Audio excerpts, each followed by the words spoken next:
Gracie, that ends another broadcast. Now say goodnight to everybody. Oh, good night. George, take me home and I'll fix you a nice turkey sandwich that was left over from Thanksgiving. Have you still got any white meat left? This turkey was all white meat. How can a turkey be all white meat? Well, if they push Thanksgiving a week ahead on you, you turn white, too. Well, good night, all. Well, we're off the air. Oh, fine. Quiet, boys. Quiet, I'm talking to the production man. Hey, Wayne, how was the show? Well, it seemed like a good air show, but I thought the audience was a little slow. Slow? I thought they were a great audience. I thought they were rude. Rude? Yeah, every time I said something, they laughed at me. Well, I don't know. I thought they were great. Well, you should. They didn't laugh at you. Well, I'll find out for myself. Wayne, is the record of our broadcast ready? Yep. Well, play it back, will you? Stand by, everybody. Okay, sound man. From Hollywood, the George Burns and Gracie Allen Show for Hormel and Spam.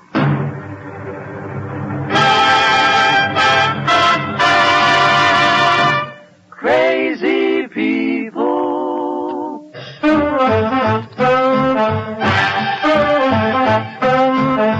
Spam, rebop, boom, spam.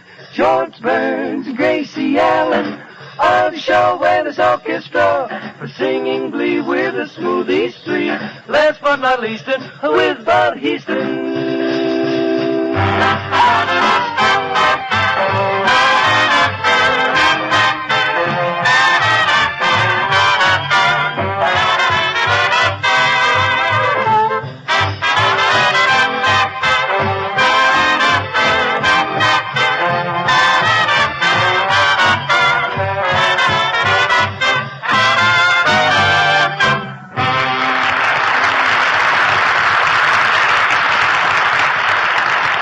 Sorry, folks, it's laugh night at your house with Burns and Allen. So listen closely. And you know something? You'll have no trouble getting your family up in the morning if you just take this tip. Open a can of Spam, cut off a few slices of this tender, tasty meat, and fry quickly in a hot pan. That delightful, rich aroma will bring the sleepyheads to the table on the run.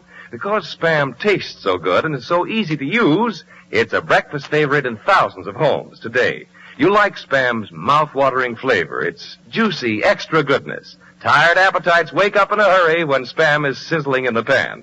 Serve Spam and eggs, America's modern breakfast. Be sure to tell your food dealer you want S-P-A-M Spam. Get a can or two when you shop tomorrow.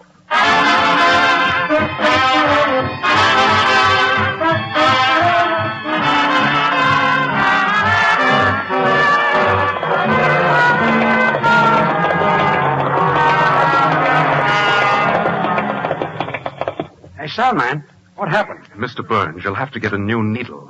You know a needle only lasts 8 months. Well, how much does a new needle cost? 10 cents. Have this one sharpened. Well, come on, everybody. We're going to rehearse next week's program. No, I'm not going to do it. No, not me. I've got to go down to Bullock. I bought some open-toed shoes, and I've got to return them. Gracie, you can return the open-toe shoes tomorrow. No, I've got to return them now on account of my toenails are painted red. What's that got to do with it? Well, every time I walk down the street, it looks like a bunch of carrots hanging out of a birdcage. Well, Gracie, first we're going to rehearse next week's show. Oh. You won't need me anymore, will you, Mr. Burns? Well, stick around. And, by the way, Jack, you played the part of the messenger boy in tonight's show swell. Thanks very much. And, you know, you weren't a real messenger boy, so you can give me back that quarter tip I gave you. Okay. And here's the string. Well, now, let's see. What do we do next week? Hey, George. Yes, Artie. Can I have my check now? Your check? Yeah, well, after rehearsal. I want my check now. I got to take it to the bank. Well, why do you have to take it to the bank? It's too small to go by itself.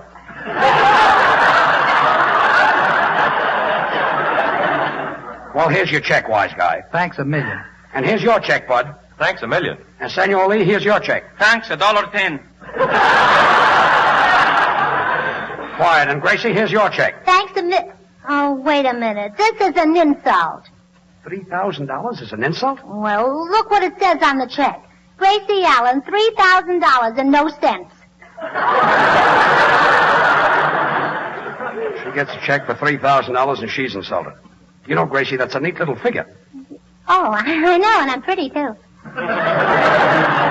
Well, never mind. We've got to rehearse next week's broadcast. Now, let's see. George, I've got a swell idea for next week's show. It's a play where boy meets girl, girl meets boy meets girl's father, girl meets boy's father, father meets father, father meets mother. But all I've heard so far is a lot of meats. Well, George, this is the Spam program, and Spam is a perfect combination of choice meats. Well, I guess I'm a naughty boy. Wait, I've got an idea. Next week we can do a typical Hollywood program with picture stars, the Brown Derby restaurant, autograph seekers. Autograph seekers? What's that? What's that? Gracie, who are the people who are always on the outside and can't seem to get in? The Republicans.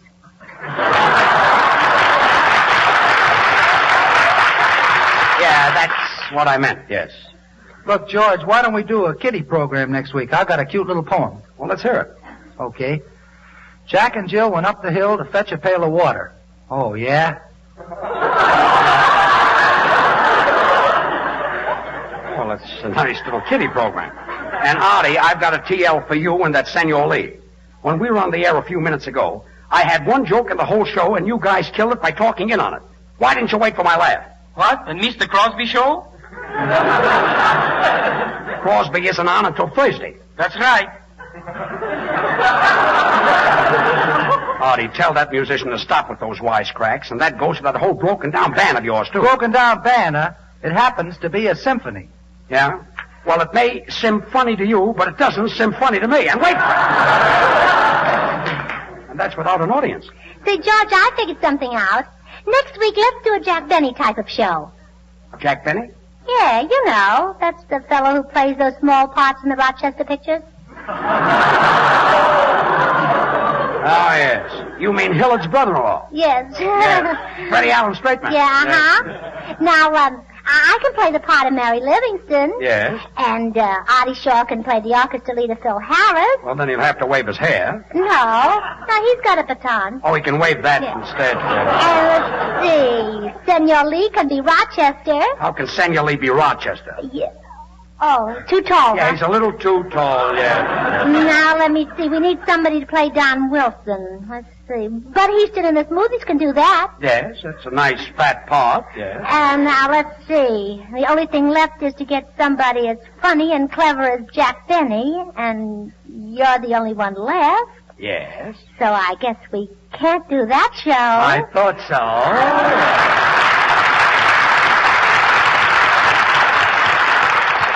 Hey, Smoothies, Babs, what number are you, Charlie, and Little going to sing next week? Whispering. Well, let's hear it, All right.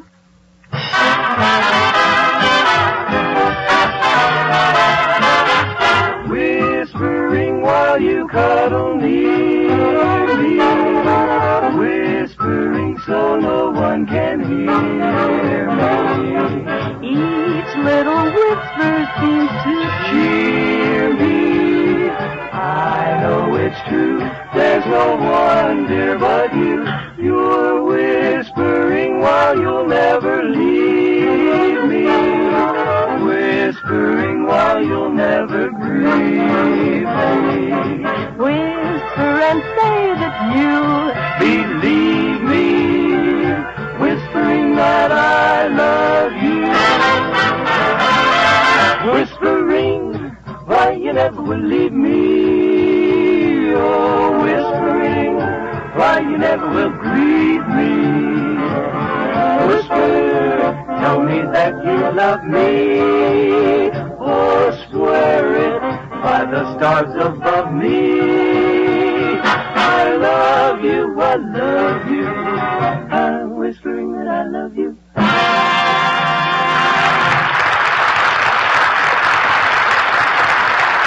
Well, that was great, kids. They'll love it next week. Thanks, Mr. Burns. Good night. Good night, Babs. Good night, Charlie. Good night. Good night, Little. Good night. Say, George, which one of the Smoothies is Babs married to, Charlie or Little? That's silly. Haven't you noticed that Little is the one who always holds her hand, helps her around with the coat, and opens the door for her? Oh, I see. She's married to Charlie, huh? Well, anyway, listen, everybody. I thought of a great idea for a new show. Hey, Jack. Jack Norton, come here. Yes?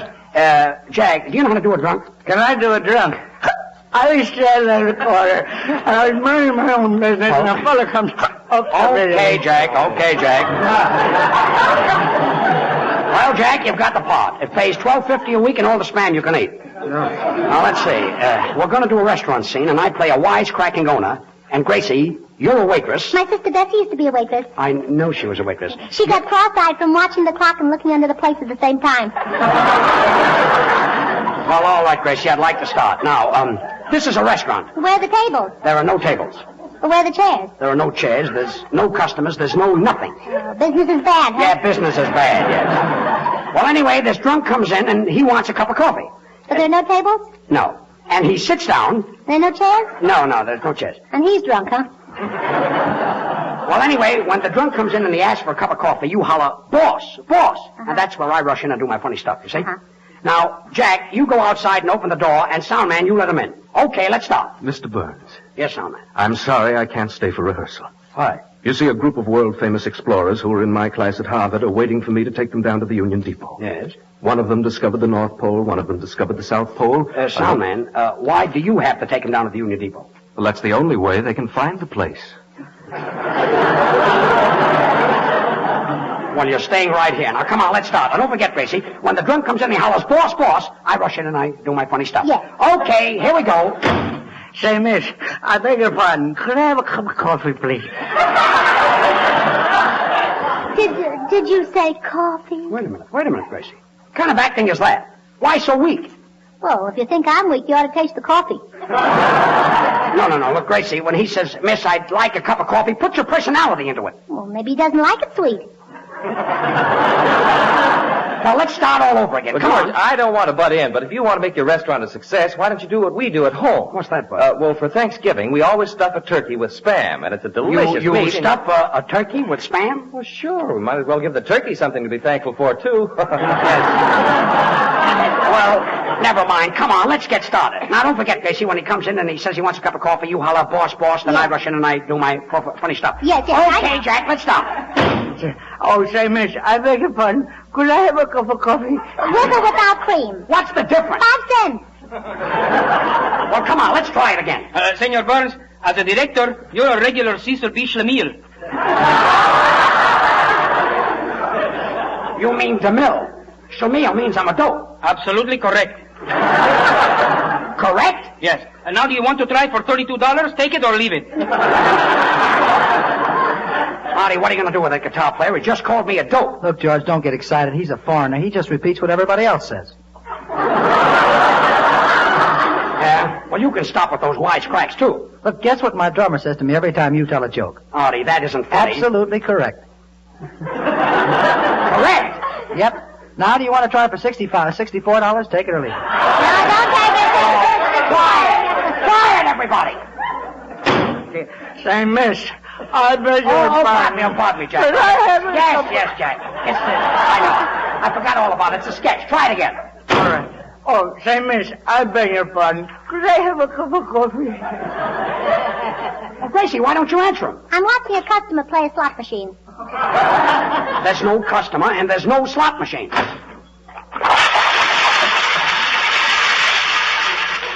What's He hit that? the jackpot. I thought so, yes. Jackpot. I must be crazy. Absolutely correct. Give the man $64. Oh, quiet. Go ahead, Jack. Start again.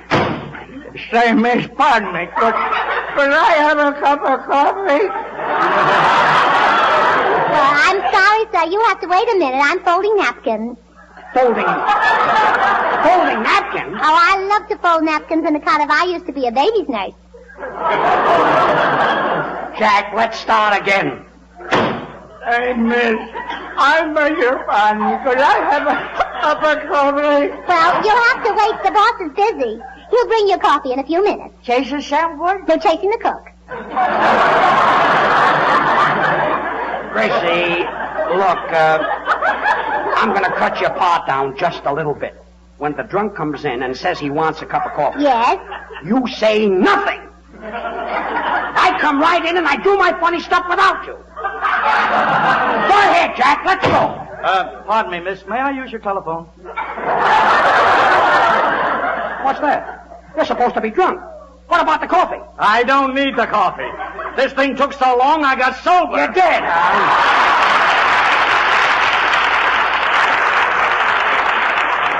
Well, never mind. Forget the sketch. Artie, what are you going to play next week? I'm going to play What Is There to Say. Well, all right, play it. I'm going into the control room and hear it.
That number was very good.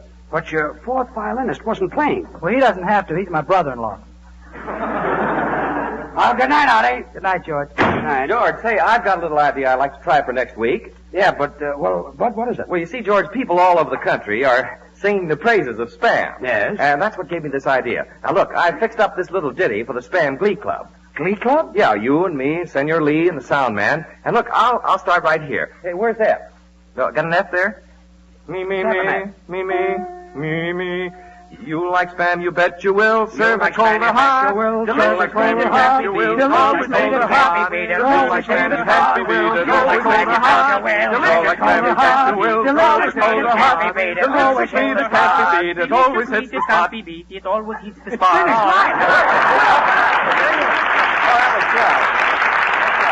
Well, then, George, I'll say now everybody is singing the praises of Spam, the most popular new meat item brought out in a generation. A meat whose popularity is founded on flavor, a flavor folks really get hungry for.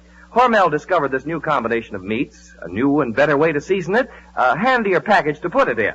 Spam, S-P-A-M, is a combination of pork shoulder meat, sometimes called picnic by you women, and ham meat. There's the difference. The difference? Yes, George. Hormel uses the pork shoulder to make Spam sweet and juicy. Then the ham it takes to give Spam that extra goodness and flavor. That's why Spam really does taste better, fried, served cold, or baked. To make sure you always get this extra goodness, Spam tells you right on the label, pork shoulder meat with ham meat added. Look for that sentence. Try Spam tomorrow. Just be sure you say to your food dealer, I want Spam. Hey, that's swell, Bud. Then we have the tag, the smoothies sing it. Slice it, dice it, fry it, bake it, cold or hot, Spam hits the spot. Oh, that's good. Well, that's okay, Bud. We'll do it next week. Good night, Bud. Oh, good night, Gracie. And say, you were positively terrific when we did tonight's broadcast. Good night, Senor Bud. Oh, good night, Senor Lee. You were very funny on tonight's show. Good night, Bud. Good night.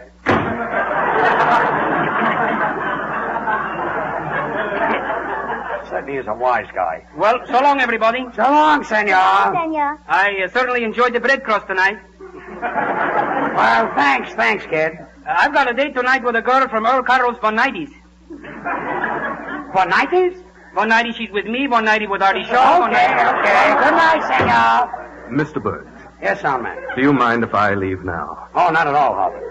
I suppose you're going down to take your scientific friends down to the depot? Yes, we're going down to meet the honor man of our graduating class. Is that so? Yes, you see, our classmate, Frederick Hinsdale, delivered the valedictory address.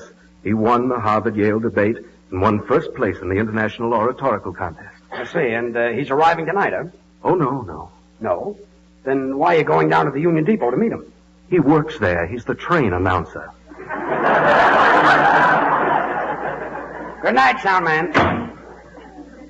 Well, Gracie, here we are alone. Yes. Ah, memories. Gracie, what does this empty theater remind you of? Oh, the first time I saw you on the stage in Altoona. Don't remind me of that. Remember the first act we did? Yes. That was a long time ago. Yeah, that was a long, long time ago. Yes, even before Roosevelt. Remember we did a routine where I said to you, Gracie, you're dizzy? Yes, and I said, I'm glad I'm dizzy. Boys like dizzy girls, and I like boys. Yeah, that's what you'd say, and you'd never stop. That really used to drive me crazy. Well, I'm glad it's over. Yes, I'm glad that you're glad it's over. Yeah, and I'm glad that you're glad that I'm glad it's over. And I'm glad that you're glad that I'm glad that you're glad it's over. You know, Gracie, you're still dizzy? Yeah, I'm glad I'm dizzy. I'm glad you're dizzy, and let's stop. Well, I'm glad I'm dizzy because boys like dizzy girls, Quiet! and I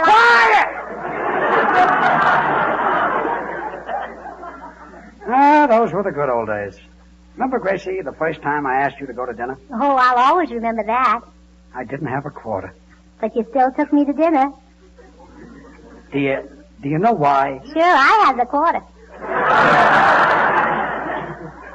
We had flapjacks and coffee for 10 cents.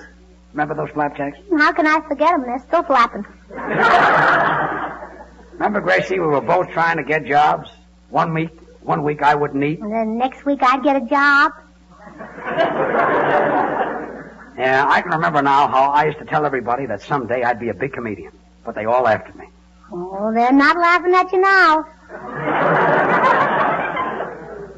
Yeah, it seems like yesterday when Lester Hamill, my agent, said, George, get yourself a dumb dame and go into vaudeville. But you got me instead. Yes, and we started small, but I knew someday we'd get an opportunity.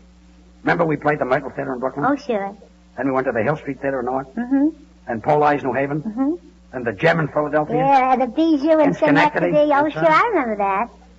We did it all in 2 weeks. Yeah, well, we were younger then. We could walk faster. Remember, Gracie, in those days we used to work for peanuts. Yes. And now you're working for Spam. Is that better than money? I think so. Will you ever forget the day when we got a wire from Eddie Darling saying that we're booked into the Palace Theater in New York on Broadway? Oh, George, that really was a thrill. I'll say it was. I can see it now. The opening day. We were standing in the wings, frightened to death. The orchestra started to play our number. We were petrified. We couldn't move. Eddie Cantor pushed us on the stage. Have you saw the roses in the garden? Have you saw? Gracie, what kind of grammar is that? Who told you that ain't high-class grammar? Who told me? Yeah. I seen it in a book where I live at. Oh. Say, whom teach you to speak the proper language? Whom teach me? Yes. Why, I can learn you how it should be spoken. Oh. Well, I suppose you got your knowledge? Yeah, up at Vassar College. I think them colleges are a joke. You do, huh? I know how to use the English language, and I don't use no adverb for no noun. But can you learn me how to parse a comma? Oh, sure. Don't that grammar make you frown? Ain't it fair some people don't know Oh, nothing? sure. For adjectives, they use the plural Q. Them words is hard to use, but there's much worse. Ah, but they don't trouble I and you. Now we dance.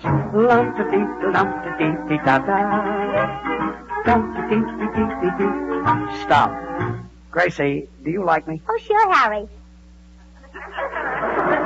Harry, my name is George. Oh, I keep thinking this is Tuesday. Music.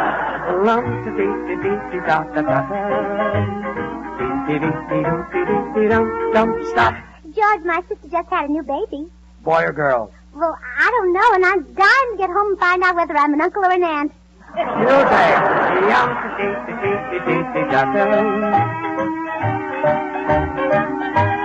Stop. You know, a very funny thing happened to my mother in Cleveland. Oh, I thought you were born in Chicago. Music!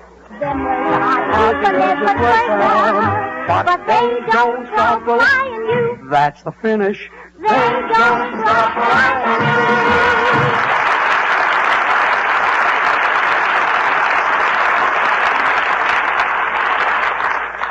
Well, Gracie, there'll never be a Palace Theater again. No, I don't think so. Here, help me out with my coat, please. Here you are. Come on, let's go. Good night, Miss Allen. Oh, good night, dollman. Good night, Mr. Burns. Good night, Frank. Wait a minute, I'll give you some change. Actually, change here. Gracie, have you got a quarter? Same old George.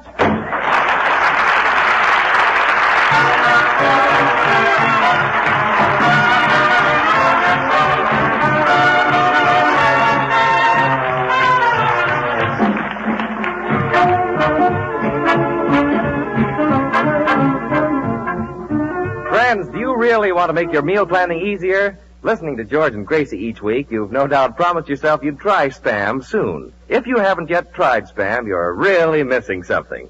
Spam is the most popular meat item brought out in a long time. Thousands and thousands of families now use it regularly. Join them. Try Spam tomorrow. Use the recipes on the label. Ask for S-P-A-M, Spam, when you shop, and discover the easy way to serve good food.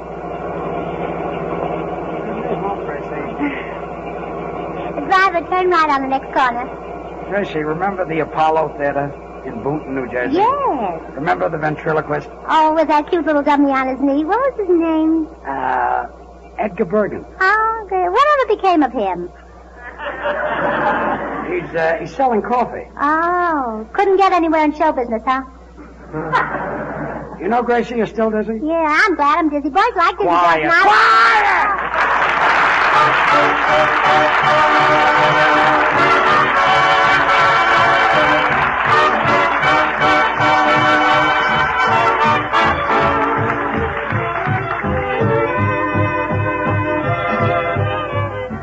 Join us again next week, same time, same station, for another Burns and Allen show with Artie Shaw and his orchestra and the Smoothies. This is Bud Heaston speaking for the Hormel Company, reminding you to remember that cold or hot, Spam hits the spot.